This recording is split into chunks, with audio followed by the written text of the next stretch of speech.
Když v dnešních velkých krajích volíte, tak znáte jména prvních 2 nebo prvních 3 kandidátů parlamentních stran.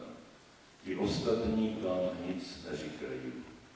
A já jsem sám zažil, že jsou to velmi často kandidáti, z nichž nevypadne jediná souvislá věta, kde slovo myšlenka je pro ně neznámým pojmem, kteří neumějí polemizovat. Oni umí nadávat, to umí každý Čech, ale neumějí polemizovat.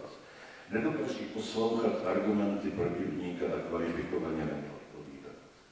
A tyto šedivě myši jsou za těmi 2, 3 lidmi vývěsnými štíty, které si politické strany dávají, jsou naprosto anonymní, zatímco kdyby zde byl vysoký počet volebních krajů, tak budete znát všechny kandidáty. A jak říkal zakladatel kybernetiky Norbert Wiener, aktivně žít znamená žít s přiměřenými informacemi. Voliči dnes tyto přiměřené informace prostě nemají.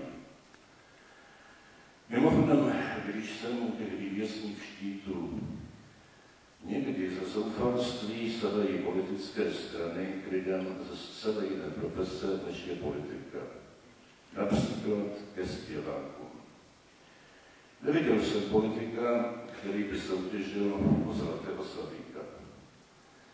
A proto nechápu, proč zpěvák, ať už jakýkoliv, ty jsi byl ředitel divadla, tebe se to netýká, Frantorín do Čechu. Ty jsi řídil nějaký tým. Tak proč zpěvák, ať už jakýkoliv, má soutěžit o politické funkce? Přátelé, politika je řemeslo.